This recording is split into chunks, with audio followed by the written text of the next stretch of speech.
start right now. How many people in this room worked at any level as a volunteer or just helped out in any neighborhood for the Scott Brown campaign? How many people here? All right. Look at that. Round of applause for all of you. You've already won an election. You already won one. You won an election that nobody thought you could win, including me, up until just the week before. Because Republicans can't win U.S. Senate seats in Massachusetts. It's just, I'm sorry, they can't. 1966, you just can't do it. But this is the year that the impossible can happen. And so all of you have chosen the right time to jump in, whatever it is you're thinking about running for. Which means the second question, how many of you want to be candidates in 2010? Actual candidates, look at that. Okay, round of applause for those people who step up, take a risk, way to go.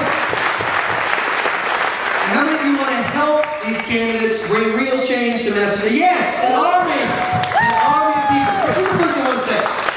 Those of you who are saying, I just want to help, do you really just want to help or you're not sure you can be a candidate? Not that smart. So for those of you who say, well, I'm just here to help, here's what I ask you to do. Think about it again. Just think about it, because we need fighters for change. And that's what you are. You are fighters for change. And you win just by fighting. You've already seen it with Scott Brown. Scott Brown, a guy, Scott Brown lives in Rentham, drives a pickup truck. Everybody's Scott Brown now. Everybody. Have you noticed that? Everybody. Scott Brown. Jay Leno tried to keep his job by saying I'm Scott Brown. Everybody. Scott Brown. Have you seen Deval Patrick? Already has a re-elect ad running. My name's Deval. I'm from Milton. I drive a Cadillac. Actually, my driver drives a Cadillac. Is this not working? Scott Brown, one guy, stands up and fights, and as soon as he starts fighting, the ground changes. As soon as he starts fighting, he makes it close in Washington. I mean, the healthcare fiasco didn't, and this is my opinion, it's a fiasco. The healthcare fiasco didn't die the day Scott Brown was elected. It died the day the race got close. They were already bailing out in Nebraska and Arkansas because of that election. So by fighting, you make change. By running, you make change. By getting on the ballot, you make change. By making your incumbent school board member, school committee, town council, state legislator, state senator, by making them, if you write down 3 B's that I want you to embrace. If you're a campaign worker, if you're a campaign manager, your candidate needs to embrace these. Your campaign needs to embrace these. If you're the candidate, you need to embrace it. 3 things. First one from the Scott Brown campaign is be prepared. There's a lot of spin about, oh, well, anybody could have won this race, and it's all because of anti-incumbent and kooks like Michael Graham on the radio. No, not anyone could have won this race. Well, to the very end, that it even appeared to be winnable. But Scott Brown was prepared from the beginning. He organized people who had already worked for him. He already had an organization. He didn't wait for the tide to break and then go, hey, get me a campaign. He was ready to go up front. He contacted people he knew would support him. He contacted non-political people who were his friends. And he said, I'm going to run this race, 6 months out before anyone can see anything. Let's be prepared.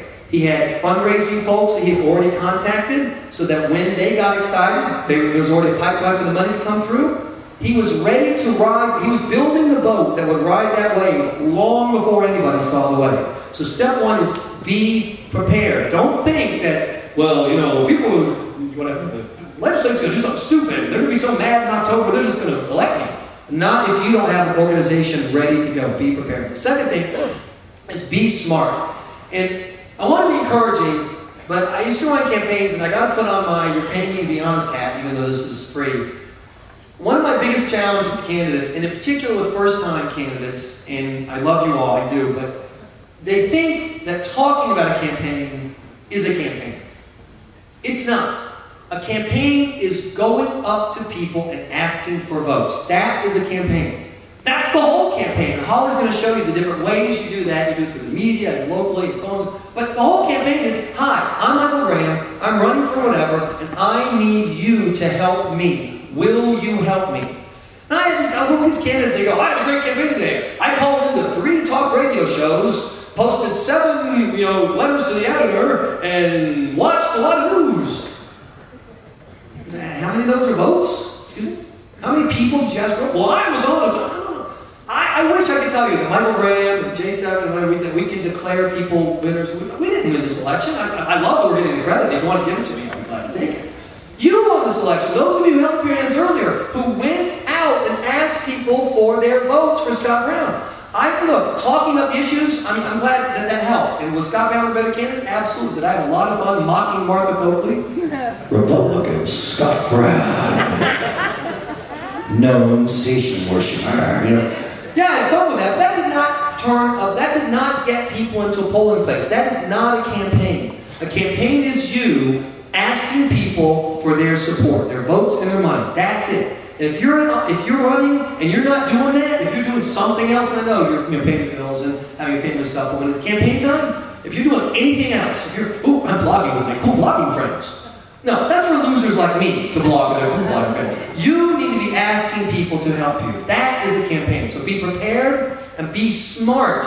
It's easy to have, it's so much fun to campaign that sometimes the fun gets in the way of what you need to do in the work. If you're not working, you're not campaigning. Who here has run for office? Haven't you run for office? Is it hard work or not? It is hard work. Hard work, absolutely. No, it's fun work. It's great work, but it is hard, stinking work. If you're not sweating, you're not winning. Okay? That's the second one. Be smart.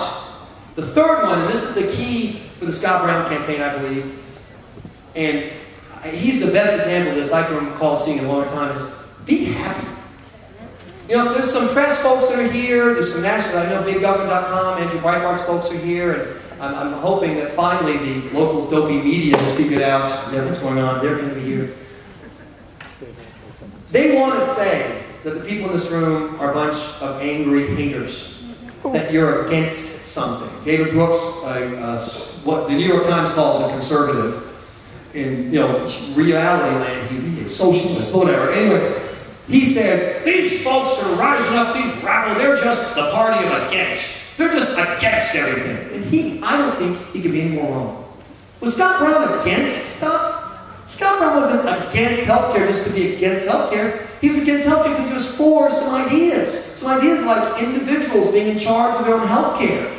Was he against the Obama agenda just because he's against Obama? No, they both, I'm sure they'll get along famously in Washington. But he was for the idea that you should keep your own money, that you spend it better than Washington does. You are fighting for things.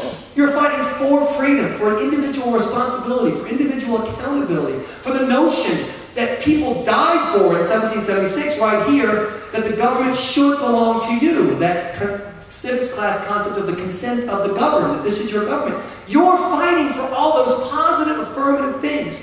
But sometimes it's easy to get into, to take a mindset where it appears against, where it appears angry, where it appears mean or frustrated. Scott Brown? Who was smiling more than anybody else in the whole campaign? Scott Brown. Martha Coakley had a 30-point lead. You would have thought she was waiting for a third enema of the week. She looked miserable. She looked like she had to go back to the R&B for the second time that day. Scott Brown, he's got ads trashing him. He's getting called in. The President of the United States came out and trashed his truck. His truck. What did Scott Brown do? He smiled. He was happy. He knew what he was running for. And so that's my last B for you is be happy. Have fun. Tell people what you want to see for them in their lives. Don't tell them just that Beacon Hill sucks, although it certainly does. But then, hey, you know what? We ought to have somebody who fixes these things, who takes care of these problems. We can do it. I can do it. I want to do it. This is going to be a great time. Come join my campaign. If you will be prepared, if you will be smart and work, and then if you'll have fun doing it, if you'll be happy and have a positive message, you are going to absolutely revolutionize Massachusetts politics, your town politics, your state politics. Those of you from Rhode Island and New Hampshire, the same thing. Your voice will be heard. You know what's so funny? The headline was, "Can you hear us now?" And if you've been watching the press, you know they can't. It's, you voted for Scott Brown because you love Obamacare, and you didn't know what he was campaigning on, and you're all idiots. Let him keep talking. Let him keep not getting it. You take your smile, you take your hard work, you take your message, you take your campaign, you go out there, and you will wipe that smug smile off their face. You will win. This is your state, this is your country, and you are going to take